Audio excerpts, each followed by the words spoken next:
Salam sejahtera Malaysia, terima kasih kerana menonton video-video dalam channel ini. Sebelum kita mula, jangan lupa untuk tekan tombol subscribe, share, like dan komen. Let's go! Salam sejahtera dan selamat malam kepada seluruh rakyat Malaysia dan pendengar berita panas. Malam ini dipetik dari Malaysia kini bertajuk, kita tak akan jadi lebih teruk berbanding ketika Pago jadi PM. Berita penuh. Menteri Ekonomi Rafizi Ramli menyindir Muhyiddin Yassin hari ini dengan berkata pencapaian kerajaan sekarang tidak akan menjadi lebih buruk daripada ketika ahli Parlimen Pago itu mentadbir negara. Ia selepas Muhyiddin mencadangkan agar kerajaan menyediakan pakej rangsangan ekonomi dan memperuntukkan RM100 bilion hingga RM200 bilion di dalamnya. Rafizi menyifatkan cadangan itu akan memberi beban tidak wajar dan ekonomi masih boleh berada dalam keadaan baik tanpa pakej rangsangan. Berdasarkan kepada unjaran prestasi ekonomi sekarang, insya Allah kita tidak akan menjadi lebih teruk daripada semasa Pago menjadi Perdana Menteri. Kalau contohnya kementerian mengambil hutang sehingga RM100 bilion ke RM200 bilion, seperti yang disebut Pago, kita mengambil hutang dalam suasana kadar faedah antara bangsa lebih tinggi, sehingga RM40 bilion setiap tahun semata-mata untuk membayar hutang, kata Rafizi. Ia mengundang ejekan daripada pihak pembangkang menyebabkan Speaker Dewan Rakyat Johari Abdul masuk campur. Selepas itu, Muhammad Syahar Abdullah BN Paya Besar menyuarakan kebimbangannya kepada Rafizi bahawa perbelanjaan kerajaan tidak memadai. Rafizi kemudian menegaskan bahawa belanjawan 2023 adalah belanjawan terbesar dalam sejarah negara. Maksudnya kerajaan telah berbelanja, tidak timbul soal kerajaan tidak berbelanja. Yang penting ialah kerajaan berbelanja secara berhemah dan dapat nilai yang terbaik. Bukannya berbelanja dengan hutang secara buta. Kerajaan akan terus berbelanja besar tetapi tidak semata-mata untuk mendapat sokongan rakyat. Mengambil hutang besar supaya Perdana Menteri nampak popular, katanya. Rafizi berkata kerajaan akan berbelanja untuk mengatasi defisit fiskal pada tahap bahaya yang akan turut memberi kesan kepada hutang yang akan diambil kerajaan di masa akan datang.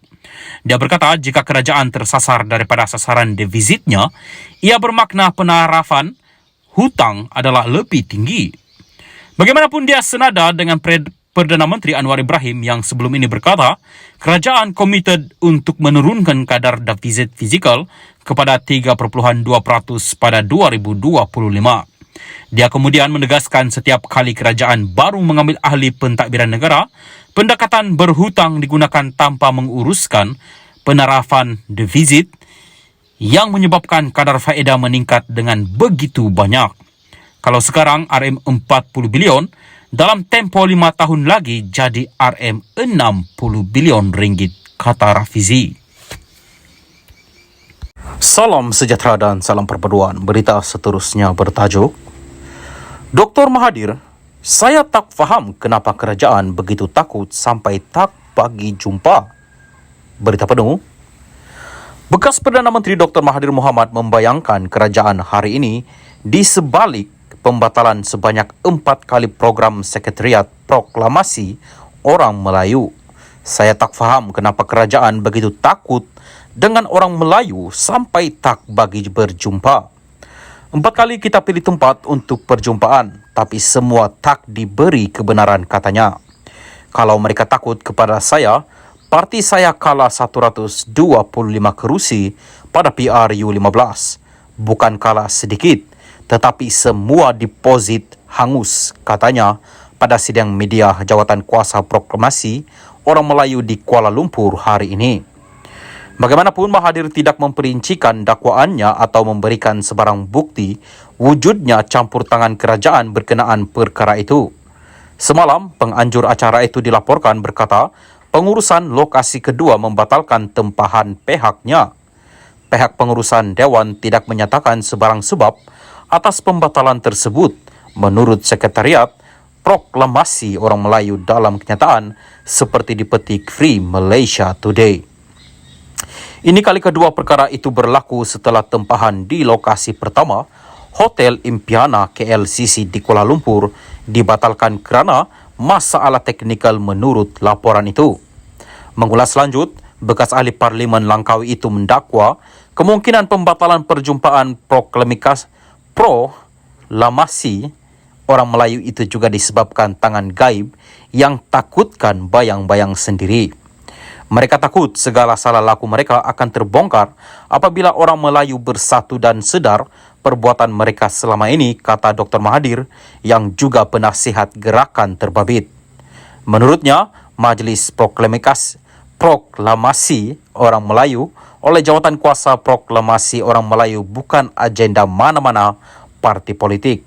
Sebaliknya, kata Dr. Mahathir, tujuan proklamasi diadakan adalah untuk memberi kesedaran kepada orang Melayu mengenai situasi politik negara masa kini.